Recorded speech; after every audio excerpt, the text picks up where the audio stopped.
Nachádzame sa v O2 Arene, dneska veľká rapová udalosť, DJ Witch a jeho obrovský koncert, pred mňou Spirit. Zdravím ťa, obrovský. Čau, bro. What's up? Jak si spomenieš na prvý... Jak si spal? Jak si spal? Tak jak si spal? Dobre. Spánok je dôležitý. Jak si spomenieš na prvý okamih, kedy si reálne prvýkrát stretol DJ Witcha? Kámo, neuveríš, ale to bol prvý československý rap, ktorý som reálne, že našiel v škole prírode v 8. triede na základnej 98. rok a India Witch vlastne pomedzi všelijaké tie diskotékové dancefloorové hity, čo sme si pušťali, tak toto bolo medzi tým. A si hovorím, že čo, že toto existuje, že Slováci takto proste, Češi takto akože one rapujú, nakladajú, že wow.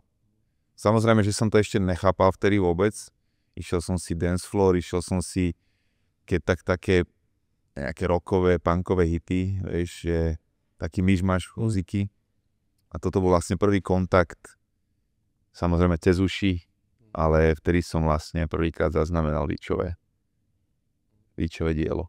V podstate tvoj, dajme tomu, najväčší hit, dá sa to tak povedať, že netreba ľúbiť. Druhý najväčší. Druhý, tak jasné, prime time. Po prime time druhý najväčší hit, jednoznačne už, myslím, že dá sa povedať v kľude, že fakt tých 10-12 rokov je to tak celkom ustálené, že jednotka je prime time, dvojka je, že netreba ľúbiť a potom sa to strašne mení tam za tým, ale tieto dva hity zosadiť akože z trónu na môjom Spotify alebo tak, to je dosť ťažké, že vždycky na mesiac, dva sa mi to podarí s nejakým novým trackom, ale tieto idú strašne. Dokonca aj Witch to má v top 5 podľa mňa, že netreba ľúbiť už pekných pár rokov. To bol album Nový človek, pre teba veľmi zásadný projekt.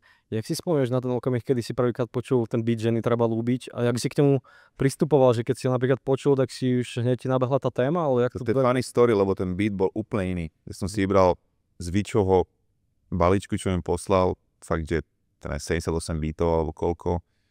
A vybral som si vtedy na Nový človek asi 5-6 beatov, lebo vtedy bol Witch akože v píku úplnom a ja tiež v podstate, takže sme sa tak sadli a vybral som si viacero beatov, väčšina ostali rovnaké a to bol jediný beat, ktorý vlastne, keď som to nahral a poslal som mu to naspäť, tak hovorí, že kámo, to musím prerobiť, že to musí byť silnejší, ten track je taký dobrý, že to musím dať tomu akože level up. Počkaj, jak to znelo, že ti do toho skočím? Ona to bola úplne taká vzorka, ona to bola taká gitarka, tam vôbec neboli tie trúbky, tam vôbec nebolo, to bolo len akože, len taký ten hlások a taká gitarka a nejaký taký beat, ale neskôr sadla tá atmosféra, to tempo, lebo ten text, jeden z mála som písal, že bez beatu.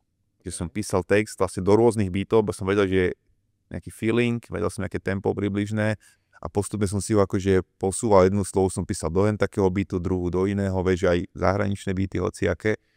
A vlastne potom som ho sfinalizoval až na ten Witchov beat, tie 3 slohy refrén. A keď som to celé nahral a poslal mu to späť, tak on hovorí, že toto dáme level up, že toto musí byť bomba, že ten track je tak silný a má taký potenciál, že to nestačí. A úplne to podtedy to posunul na to, čo to je dnes. No v podstate ten refrén je taký ako textovo voľnejší, že tam není tak veľa slov. A práve, že to muselo sadnúť práve na ten beat, kde sú práve nejaké tie pičnuté vokály a tak. Klasiky Witchovské, no. To je pre teba taký ten signifikantný znak toho Witchovho zvuku, tie pičnuté vokály, hej? My sme to volali, že bevušky. Proste, že akože pičnuté hlasy hore, spievajúce. A to si myslím, že je jeho strašná podpisovka. Že to je signature. Aký nemá asi žiadny producent v Československu taký signature vibe. A v tej ére tých 2010-tok cca pred a po, to bolo úplne magické mať od Witcha takýto beat. Vy tu dneska hráte, že netreba ľúbiť a zároveň vždycky bol. A Witch v rámci nejakého toho proma k tomuto koncertu mal také ten projekt Behind the Beats, kde vlastne prvýkrát odhalil verejne, že vždycky boli vlastne Eva Farná.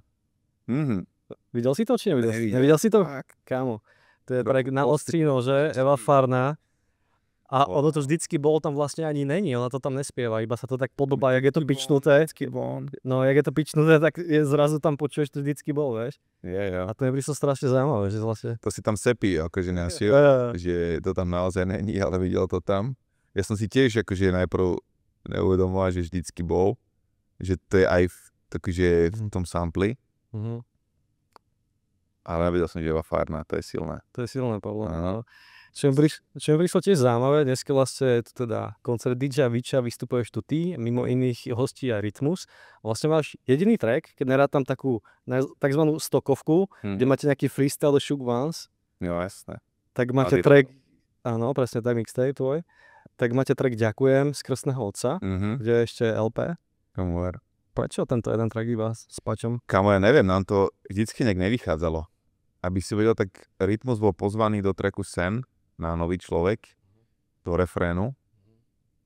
Národník tam je, že? Nakoniec tam je Národník, lebo Paťa to naťahoval až do poslednej chvíle a potom to nejak proste, že nestíha, že ešte mi daj týždeň, už som nemal týždeň, ale fakt mal proste, že mesiac alebo viac času. Ale nejak to proste nevyšlo.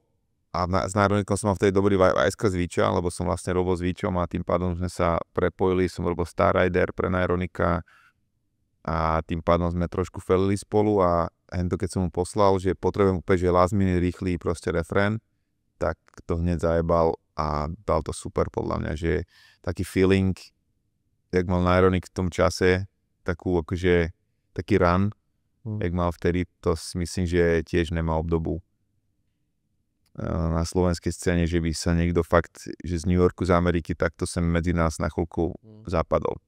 Takže neboli tam nikdy žiadne nejaké konštelácie, aby vznikol ďalší spoločný track s Patrikom? Vieš čo, vždycky bol. Vždycky bol. Dokonca aj jednu dobu to vyzeral na spoločný album. Fakt? Môj manažer strašne chcel, aby sme spravili album po Y, keď vlastne predtým, ak Paťa robil Krstného otca, tak chvíľku to vyzeralo, že by sme akože mohli si dať album spolu. Ale nakoniec vždycky to nejak proste život poslal iným smerom. Nikdy sme to ani jeden ani druhý nehrotili až do takej miery, že to proste musíme dať. Sme to nechali na flow a ten flow to nikdy nejak nedal dokopy. Takže není v tom nič akože žiadna nevraživosť alebo niečo. Možno sme boli jednu dobu akože také dve najväčšie mená a tým pádom sa to ako keby úplne nehodilo. Vieš, že aj sme boli úplne v iných svetoch, vieš, Paťo robí úplne iný typ hudby ako ja, takže... Ale napríklad taký tvoj Čierny Y, na čo už možno nejakí ľudia zabudli, tak mal si tam skladbu Len tak, čo ja považujem za jednu z tvojich najviac rapových a tvrdých skladieb. Zároveň to bolo veľmi zaujímavé tým, koľko tam bolo featov, že to bol dlhý track. Ľudia na to možno zabúdajú, že vlastne aj Spirit mal takéto tracky, ne? Vždycky som mal, vždycky bol rapový Spirit a hlavne nesmieš zabudnúť, že vlastne takmer polka mojej tvorby je H1.6 a to vždycky bolo. Mu sa nedá vyhnúť. A tie tvrdé veci tam boli odjak živa a vždycky som sa dával záležať na tom, aby každých pár rokov sa objavili aj také poriadne rapové veci. Aj tento rok dávam že vodopád hudby, každý mesiac vydávam jeden single. Ale prerušil si ho teraz. No práve, že nakoniec som to zachránil. Keď som uploadol track a od kde som to aj nedal vedieť, som tam zabudol dneska. Dneska som to chcel vedieť, že som to stihol nakoniec, takže vodopád pokračuje ďalej. Ja som tu mal ešte dneska pre tebou Ega a pýtal som sa na jednu zaujímavú vec, ktorá tiež súvisí s Víčom, že vy obidvaja ste mali vlastne track na jeden beat. Tomu ver, ty si strašne zapálil, Ferry. A to ma práve zaujímalo, počul som už Egovú verziu. Pre vás to bola H1.6 skladba You, pre Ega to bola skladba s Monikou Bagarovou Neriešme, veľký hit. Jak si spomínaš na toto, jak to vzniklo? No, ja som si ten beat normálne vybral od Víča, spravil som ten track, mal som v šuflíku, on o tom vedel, boli sme dohodnutí a zrazu jedného dňa len akože čítam, teraz neviem, či som to úplne že videl už vydané, alebo či mi Víč písal, toto fakt neviem a nechcem klamať, že či mi napísal, že ten track nakoniec dáva Egovi, alebo či som už počul, že hotová vec je vonku, ale úplne som bol z toho, že what, že prečo, že to je tak dobrý track, čo som nahral, že som sa z toho tešil, mal som to šuflíku, ani som nevedel, či to chcem dať úplne na H1.6, skôr mi to pripadalo, že taký Spirit solo, alebo že tam niekoho zavolám na feat, ale ako náhle som vedel, že ten track je vonku vo verzii, že Ego a Monika Bagarová, tak si hovorím, že to nechcem hodiť do koša, že to len čakalo vlastne na takú správnu chvíľu, a tým pádom som hecol Otisa, nech to rýchlo nahrá a že to nech to pustíme von aj my. Ani neviem, mi to prišlo, že jediný spôsob je zachrániť ten track, taký jak je, lebo vedel som, že robiť remix na to, že už to vlastne nebude ono, že buď to hodím do koša, alebo to vydám a nech si to akože urobí svoje miesto pod slnkom, keby. A že možno to bude taká halus nakoniec, že keby 2 beaty v úplne rôznych formách. To je docela unikátna záležitosť. Nakoniec je to v podstate jeden fakt, že z najpočúvanejších trackov na Spotify H1.6, myslím, že to je v top 5, v top 10 odtedy, čo to vyšlo, 10 rokov skoro, takže není to vec, čo hrávame, lebo trošku mám takú pachuť odtedy, že proste... Že nepríde to ako originálna? Ne, že mohol to byť originál dobrý single H1.6 alebo môj, ale tým, že vlastne nás predbehli Ego s Monikou, tak už to bolo také mixtapeové celé a už to nebolo tu wow. Vlastne ty si proste sedel akoby niekde doma alebo niekde a videl si, že to dropol Ego s Monikou a bol si taký, že No. Trošku to víš, akože podľa mňa nevykomunikoval úplne najférovejšie. Trošku som mal nasratý na ňo za to, že to mohol akože lojálnejšie zobrať, že zavolať mi a dajme tomu sa niekto dohodnúť, že urobím ti nový beat, alebo urobím ti remix, nechajme to pre Ega. Zdá sa mi, že to nebola táto komunikácia, trošku som bol taký, že sklamaný z toho. Ale tiež joj ďalej a to sú veci, ktoré pominú, takže all good. Jasné. Zajtra máš šovku s H1.6. Keď sme spolu mali jeden z nejakých z našich asi posledných rozhovorov, tak som sa ťa práve pýtal na H1.6 aj budúcnosť. A ty si to myslím, že aj docela nedávno oznamoval stories, že vlastne 2026 je rok, kedy je možno posledná šanca, aby vznikol spoločný projekt H1.6. Jak to vyzerá? No zatiaľ to nevyzerá. Ja som hodil rukavicu, poslal som nejaké tracky, čo majú podľa mňa H1.6 vibe, ktoré si myslím, že by mohli naštartovať nejaký projekt. Otis myslím, že robí svoje vlastné solo. Cigo má úplne iný život, stará sa o 2 deti, o rodinu a má úplne iný job, takže... Právnik stále? Nie, on robí takého projektového manažera v nejakej firme, ale je super, akože som na ňo hrdý, ak sa dokázal transformovať úplne na inú kariéru a fakt, akože maká, ide tvrdo, ide super. Verím, že sa mu to zúročí, takže on, má úplne iné priority a on teraz potrebuje si svoju novú kariéru strážiť a tá hudba už nebude pre ňa nikdy priorita. Takže aj keď ten projekt vznikne, tak to bude tak trochu už len taká bodka za tou cestou 2 dekády trvajúcou. A ja si myslím, že pri najlepšom vznikne taký nejaký EP album. Mne by stačilo aj 6 trackov a 1.6 ako 6. album. 666. Ja si myslím, že je to bola škoda to neurobiť. Ale zároveň sa mi nechce už byť ten, čo to strašne duchcí a nejak akože na silu to pušuje tým ostatným. Ja som ready. Ty sa teraz aktívne venuješ svojmu podcastu a zároveň si tiež na stories dával príspevok niečo v zmysle toho, že možno už je to najbližšie, čo sa stane, bude možno tvoj posledný projekt. Medzi 4 očami si minulosti vral, že možno máš pocit, že presluhuješ. Takto môžem líknuť. Vieš čo, jak to cítim? Ja milujem hudbu a neviem si predstaviť, že prestanem niekedy robiť akože songs. Že prestanem písať rímy, keď na to mám chuť, alebo že nebudem v štúdiu nahrávať, alebo že nebudem rozmýšľať nad tým, čo bude môj ďalší projekt.